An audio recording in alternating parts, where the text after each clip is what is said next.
Sola gratia, grace alone. Iti ket may sa iti 5 solas. Nga mako na, ti grace alone ket ti panangitakder iti kinapudno nga parabor ni Apo Dios laing ti gumapu tapno maisalakan tayo. Ti parabor ni Apo Dios ket naibasar iti amin nga inaramid ni Apo Dios kompleto nga saan nga iti inaramid tayo at tao tay suro ti sao ni Apo Dios no sino ti tao iti imatang ni Apo Dios. Nga si asino ba ti tao? Romans chapter 3 verse 10 ingana iti 12. Kasko natin na santuan asurat awan ti uray may sa analinteg a tao. So awan ti nalinteg kanya tayo. Ngaron, kasano tayo ngarod nga maadan ti panakaisalakan, maadan ti biyag ng nanayon no saan tayo nga nalinteg. Verse 11. Awan ti uray may sa makaawat wenno mang birok iti Dios. Pinanawan da ti Dios nagbalinda amin adakes awan ti uray may sa nga garamid iti naimbag. So nalaog-law na awan ti tao nga mang aramid ijin imbag.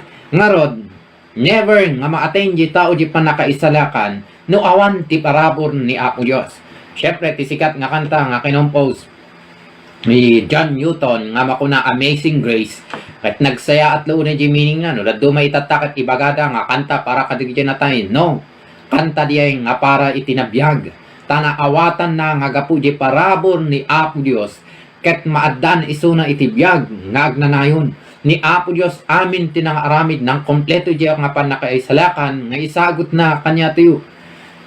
No iti Ephesians chapter 2 verse 8 and 9 nga kitain tayo ti parabor ni Apo Dios nga pudpudno nga isu ti gumapo tapno maisalakan tayo at tao.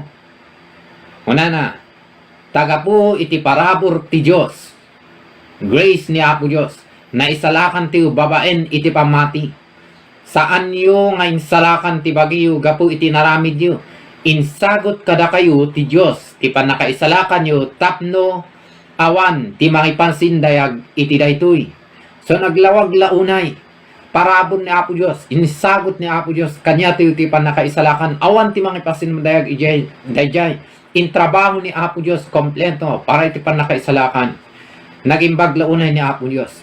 No kunat tayo iti parabor na saan tayo talaga nga maawatan man amin. Ngempod no managparabor ni Apo Dios. Parabor na ti kumaputang nakastakit ada kada na tayo iti panakaisalakan. No mampay. Adda dagiti mga ibaga nga madia. Masapul nga aramidan tayo, trabaho tayo, tapno ito kastakit, at dati i-counterpart tayo, iji inaramid ni Apo Dios. Saan nga magbalin diya? Saan tayo nga kaya? Nga maparagsak ni Apo Dios, di mismo nga ramin tayo. No, ang payakat, may sina tayo lang ka ni Apo Dios. Di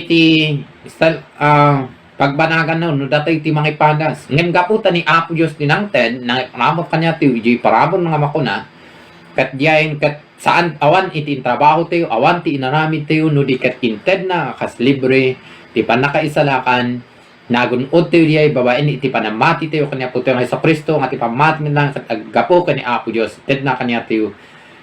Ngaron, nag-imbag launa ni Apo Dios, bigbigan tayo kadi, nga ti parabor ni Apo Dios, isu ti kinapudno, nga isulaing ti gumapo, tapno ikastakit ma-attain tayo, ti panakaisalakan, maadda kanya ti panakaisalakan. Naging baglo na ni Apo Dios. Ti parabor na, isungarod ka di, adda itong galmay sa kanya ti agbiag ti may natop, iti pagatan lang ni Apo Dios, idaydayaw ti ni Apo Dios. Sola gratia, grace alone. Ngarad, naimbag, naldaw kanya ti amin kakabsat.